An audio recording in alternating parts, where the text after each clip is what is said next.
তোমরা যারা যারা এবছর ডিএলএড ফার্স্ট ইয়ারে উঠেছো, তোমাদের মনে একটা প্রশ্ন থাকছে যে আমাদেরকে ফার্স্ট ইয়ারে কি কি বই পড়তে হয়। আজকের ভিডিও আমাদের টপিক হচ্ছে ডিএলএড ফার্স্ট ইয়ারে কি কি বই আমাদেরকে পড়তে হবে। প্রথমত আমরা জানবো যে কি কি বই পড়তে হয়, এবং তারপরে আমি তোমাদেরকে বলবো যে সেই বইগুলো তুমি ফ্রি অফ কস্ট কিভাবে পাবে। সমস্ত কিছু জানার জন্য অবশ্যই ভিডিওটা প্রথম থেকে শেষ পর্যন্ত মনোযোগ সহকারে ওয়াচ করো। তাহলে চলো আমরা শুরু করি। তো দেখো, ডিএলএড ফার্স্ট ইয়ারে আমাদেরকে মোট ৫টা বই পড়তে হয়, যেমনটা তোমরা জানো। কি কি? একটা হচ্ছে বাংলা, একটা হচ্ছে ইংরেজি, একটা হচ্ছে ম্যাথ। তাহলে করা হলো বাংলা, ইংরেজি, ম্যাথ। এই ৩টা তো আছে। এবারে আরো ২টো সাবজেক্ট যোগ হয়, সেটা হচ্ছে ইভিএস আর একটা হচ্ছে চাইল্ড স্টাডিজ। ক্লিয়ার হলো? তাহলে এই ৫টা সাবজেক্ট আমাদেরকে পড়তে হবে। এবারে এর নাম্বার প্যাটার্নটা যদি তোমরা জানতে চাও যে কত নাম্বারে কোনটা পরীক্ষা হয়, অবশ্যই তোমরা নেক্সট পার্ট কমেন্ট করলে আমি নিয়ে চলে আসবো যে কি কি তোমাদের পরীক্ষা হয়, কত নাম্বারে হয়, ঠিক আছে? কি কি মানে প্রশ্নপত্রের কাঠামোটা কেমন হয়, প্রশ্নপত্রটা কিরকম দেখতে হয়, সমস্ত কিছু যদি তোমরা চাও ডিমান্ড করো তাহলে আমি নিয়ে আসবো। এবার চলো আমরা দেখে নিই যে কি কি বই আছে আমাদের, ডিএলএড এ কি কি বই পড়তে হবে। চলো দেখে নিই। আমি বই এখানে নিয়ে রেখেছি, আমার বইগুলো আছে, তো তোমাদেরকে সেখান থেকে দেখাবো, ঠিক আছে? তার আগে একটা কথা বলে রাখি, এটা কিন্তু কোনো প্রমোশনাল ভিডিও নয়। আমার এখানে বইগুলো আছে, সেগুলো আমি তোমার কাছে শেয়ার করছি। আমি একজন ২০২৫-২৭ শিক্ষাবর্ষের ডিএলএড স্টুডেন্ট। ফার্স্ট ইয়ার আমার শেষ হয়ে গেছে। আমি এবারে সেকেন্ড ইয়ারে উঠবো। ফার্স্ট ইয়ারে সমস্ত কিছু নলেজ আছে আমার এখানে, সমস্ত নোটস রেডি আছে, যেগুলো তোমাদেরকে আমি প্রোভাইড করব। সেগুলো তোমরা পাবে। আমরা চলো বইগুলো দেখে নিই। এটা কোনো প্রমোশন নয়। আমার এখানে বইগুলো আছে, সেগুলো আমি তোমাদেরকে দেখাচ্ছি। তোমরা চাইলে অন্য রাইটারের বইও নিতে পারো। ঠিক আছে? আমি এমন বলছি না যে এগুলো আমি যেগুলো দেখাবো সেগুলো নিতে হবে। তুমি চাইলে অন্য রাইটারও নিতে পারো। আমি রিকমেন্ড করব, বইগুলো বলার সঙ্গে, সঙ্গে বলব আর কোন, কোন রাইটারের বই পাওয়া যায়। হয়েছে? তাহলে চলো আমরা দেখে নিই। সবার ১ম এ আমাদের যে বইটা দেখে নিতে হবে সেটা হচ্ছে, দেখতে পাচ্ছ এই বইটা, এটা হচ্ছে শিশু মনস্তত্ত্ব বা চাইল্ড স্টাডিজ। এটাই হচ্ছে মেইন গুরুত্বপূর্ণ বই, যেটা আমি কিন্তু নিয়েছি রীতা পাবলিকেশনের। চাইল্ড স্টাডিজ আরেকটা বই ভালো বেরায়, সেটা হচ্ছে আহেলি পাবলিকেশন। এই দুটো পাবলিকেশনের বই মূলত ডিএলএড স্টুডেন্টরা নিয়ে থাকে। তার মধ্যে আমি একটা নিয়েছি এই বইটা। দেখতে পাচ্ছ রীতা পাবলিকেশন। তুমি চাইলে আহেলি পাবলিকেশনও নিতে পারো। আদারওয়াইজ যদি তুমি চাও এই বইটাও নিয়ে নিতে পারো। খুব সুন্দর একটা বই। নেক্সট আমরা যে বইটার কথা বলবো সেটা হচ্ছে বেঙ্গলি। এই হচ্ছে বাংলা। যেটা বাংলা বললাম, বাংলা শিখন পদ্ধতি। এখানে দারুণভাবে বইটা করা আছে। দেখতে পাচ্ছ ছিঁড়ে গেছে। মানে আই থিংক পড়েছি তো অনেক, টপার টপার নয় মানে যাই হোক। তো বই হচ্ছে এইটা হচ্ছে বই। তোমাদের দেখতে পাচ্ছ বাংলা। এটাও কিন্তু আমি নিয়েছি রীতা পাবলিকেশনের বই। তোমরা চাইলে আহেলেটাও নিতে পারো।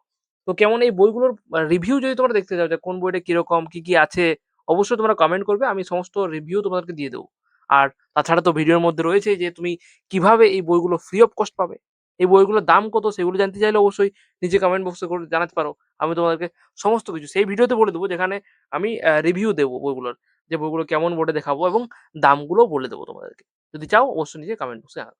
তাহলে ২ টো বই আমাদের হলো। ৩ নাম্বার বই আমাদের হচ্ছে কি ম্যাথমেটিক বা গণিত শিক্ষণ। এটাও কিন্তু রীতা পাবলিকেশনে নিয়েছি। আবার বলছি, তুমি চাইলে আহেলি পাবলিকেশনও নিতে পারো। তুমি যাই বইয়ের দোকানে যাবে, বইগুলো ঘেঁটে দেখবে, যেটা ভালো লাগবে সেটা তুমি কালেক্ট করবে। এই হচ্ছে ম্যাথ, দেখে নাও আরেকবার ভালো করে। খুব সুন্দর একটা বই। আমি এটা নিয়ে প্র্যাকটিস করেছি, তুমিও প্র্যাকটিস করবে। ঠিক আছে? ডিএলএড এ মূলত তো মানে এতদিন পর্যন্ত আমরা যা অঙ্ক করে আছি সেরকম তো নেই। এখানে জাস্ট পেডাগজিতে বেশি। ওকে? পরবর্তী বই আমরা যেটা দেখে নেব সেটা হচ্ছে পরিবেশ বিদ্যা। দেখতে পাচ্ছ ছোট ছেলের মতো আমি দাগ দিয়েছি কত সুন্দর। মানে I think I am kids. তো যাই হোক, এই হচ্ছে যে আমাদের পরিবেশ বিদ্যা বা ইভিএস যে বইটাকে বলা হয়। এটাও রীতা পাবলিকেশনের। তোমরা চাইলে আইএলই পাবলিকেশনেরও বই নিয়ে নিতে পারবে। ক্লিয়ার হলো? এবারে সর্বশেষ, যেটা আমাদের সবাইকার ভয় লাগে, অনেকেরই মানে একটা কি বলবো ভয়ের সাবজেক্ট। অনেকেই বলে স্যার আমার ভয় লাগে সাবজেক্টটাতে। অনেকেরই প্রচুর সমস্যা হয়। কিন্তু এই সমস্যাটা আমারও হয়েছে একসময়, তোমারও হচ্ছে হয়তো। কিন্তু এই ভিডিওগুলো যদি দেখো, আমার এই ক্লাসটা করো, পরবর্তী যদি তোমরা চাও ইংলিশে আর ভয় রইবে না তোমাদের। এটুকু চ্যালেঞ্জ করতে পারি। কারণ আমি ফার্স্ট ইয়ারে পড়ে এমন কয়েকটা ট্রিক্স জেনেছি, এমন কয়েকটা মেথড জেনেছি যেগুলো তোমাদের খুব বেনিফিট হবে। তোমরা মানে প্রতিটা সাবজেক্টকে খুব সহজে শিখতে পারবে। আমার তো তাহলে একটা সত্যি কথা বলি তোমাদের সঙ্গে শেয়ার করি। লাস্ট বইটা দেখানোর আগে আমি এই সিলেবাস গুলো বুঝতেই আমার মানে ১২ মাস তো হয়। একটা সেমেস্টার ১২ মাস হয়। ২ টো সেমেস্টার হয় টোটাল। মানে একটা ফার্স্ট ইয়ারে, একটা সেকেন্ড ইয়ার। ঠিক আছে? তো ফার্স্ট ইয়ারে ১২টা মাস থাকে। আমার ১১টা মাস চলে গেছিল সিলেবাসটা বুঝতে। যে প্রশ্নপত্র কেমন হয়, প্রশ্ন ধরন কেমন হয়, কোথা থেকে কত নাম্বার প্রশ্ন আসে, সমস্ত কিছু বুঝতে কিন্তু আমার ১১টা মাস লেগে গেছে। কিন্তু এই মুহূর্তে দাঁড়িয়ে আমি কিন্তু এমন কয়েকটা কৌশল শিখে গেছি, যেগুলো যদি তুমি বছরের শুরু থেকে এপ্লাই করো, তাহলে তোমাকে কলেজের ফার্স্ট তো দূরের পুরো রাজ্যের ফার্স্ট হওয়া থেকে কেউ আটকাতে পারবে না। সেগুলো কি অবশ্যই জানতে হলে চ্যানেলটা সাবস্ক্রাইব করে বেল আইকনটি অন করে রাখো। ধারাবাহিক তোমাদের জন্য ক্লাস আসবে। যখনই তোমাদের অ্যাডমিশন হয়ে যাবে তখন থেকে কিন্তু ক্লাস আমাদের শুরু করে দেবো। তোমরা যদি রেসপন্স দেখাও ভিডিওতে, তাহলে অবশ্যই পরবর্তী ক্লাসগুলো তোমাদের জন্য আমি তৈরি করে দেবো। ঠিক আছে?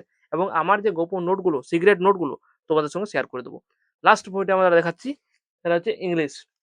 যেটা তো বলেই দিলাম, সবাইকার ভয়ের সাবজেক্ট, অনেকই ভয় লাগে। ঠিক আছে? প্রশ্ন বড়, বড় লিখতে হয়। তো কেমন প্রশ্ন লিখতে হয় অবশ্যই, যদি তোমরা চাও কোয়েশ্চেন পেপার জানতে, অবশ্যই নিচে কমেন্ট করবে। দেখো, এই হচ্ছে পুরো বই। ডিএলএড এর ইংলিশ ভার্সন, মানে ইংলিশ বই। ঠিক আছে? এছাড়াও আরো দুটো বই রয়েছে। সেটা হচ্ছে স্কলার বই। এগুলো এখন দরকার নেই। এগুলো পরীক্ষার পরে, মানে পরীক্ষার পরে বলতে মানে পরীক্ষা যখন আসবে এরকম টাইমে। কিন্তু আমি এটুকু গ্যারান্টি দিচ্ছি যে তুমি যদি আমার ক্লাসগুলো ধারাবাহিক করো, মানে শুরু থেকে বছরের ১ম থেকে আমি যেভাবে করাবো, দুজনেই শিখবো, আমরা দুজনেই শিখবো। ঠিক আছে? আমি যেহেতু বুঝতে সময় লেগেছে, এগুলো আমি আরো পড়বো এবং তোমাদেরকেও শেখাবো। দুজনে শিখবো, আরামসে শিখবো। এমনভাবে শিখবো যাতে এই স্কলার বই, এগুলো মানে বিশ্বাস করো ভুলে ভরা। ঠিক আছে? আমার ২-১ টা বন্ধু লিয়েছে এবং জানাচ্ছে আমাকে যে প্রচুর ভুল রয়েছে এই বইগুলোতে। সো আমরা ভুলের দিকে যাবো নাই। আমরা এইরকম টেক্সট বই তোমাদেরকে ফ্রি অফ কস্ট দেবো বলেছি। কিভাবে পাবে অবশ্যই বলছি। তো সেই বইগুলো পাওয়ার পরে তোমরা, বা যদি কিনে নিয়ে আসো, কিনে নিয়ে আসবে। তোমাদেরকে সুন্দরভাবে আমি নোটস দেবো, সুন্দরভাবে একটা স্টাডি গাইড সমস্ত কিছু প্রোভাইড করব। ঠিক আছে? ক্লিয়ার হলো? তো এবারে আসা যাক স্যার, আপনি তো বললেন যে বইগুলো ফ্রি অফ কস্ট পাবো। আগে আগে বাগিয়ে নি দাঁড়াও। এবারে প্রশ্ন হচ্ছে যে আপনি তো বললেন যে বইগুলো ফ্রি অফ কস্ট পাবো। তো কিভাবে পাবো? এগুলো তোমরা আমাদের হোয়াটসঅ্যাপ গ্রুপে পেয়ে যাবে। আর গ্রুপটা আমি তোমাদেরকে বলে দিচ্ছি, হোয়াটসঅ্যাপে তোমরা যাবে, তোমরা কমেন্ট করবে যে হোয়াটসঅ্যাপ গ্রুপ। আমি তোমাকে গ্রুপের লিঙ্কটা পাঠিয়ে দেবো। ঠিক আছে? সেই লিঙ্কে ক্লিক করে তোমরা গ্রুপে জয়েন করে যাবে। সেখানে তোমাদেরকে এই বইয়ের পিডিএফ গুলো দিয়ে দেয়া হবে। প্রতিটা ক্লাস হবে। ক্লাসের সঙ্গে, সঙ্গে বইয়ের পিডিএফ দিয়ে দেয়া হবে। যে তোমরা সেটা দেখে তোমরা চাইলে রিডিংও করে নিতে পারো। আর যারা কিনতে পারবে তারা তো কোনো চাপ নেই। তোমরা কিনে নেবে, কিনলেও হবে। তবে যারা পারবে না কিনতে, তাদের জন্য এটা একটা আমার তরফ থেকে সাহায্য, একটা গিফট হিসেবে। ঠিক আছে? এগুলো ফ্রি অফ কস্ট, কোনো টাকা পয়সা লাগবে না। তো আশা করছি ভিডিওটা ভালো লেগেছে। পরবর্তী তোমরা যেরকম ডিমান্ড করবে সেই ডিমান্ড অনুযায়ী ভিডিও আসবে। কোনো চাপ নেই। ডিএলএড খুব সোজা, যদি ঠিক রোডম্যাপ তোমার এখানে ক্লিয়ার থাকে। আর সেই রোডম্যাপ আমি তোমাদেরকে ক্লিয়ার করে দেবো, কোনো চাপ নেই। সেই রোডম্যাপ গুলো পাওয়ার জন্য অবশ্যই ভিডিওটাতে রেসপন্স করবে, বেশি, বেশি করে শেয়ার করবে, যাতে আমি পরবর্তী ভিডিও বানানোর জন্য উৎসাহিত বোধ করি। থ্যাংক ইউ এভরিওয়ান ভিডিওটা দেখার জন্য। দেখা হবে তোমাদের সঙ্গে পরবর্তী কোনো একটা গুরুত্বপূর্ণ ভিডিওর সঙ্গে।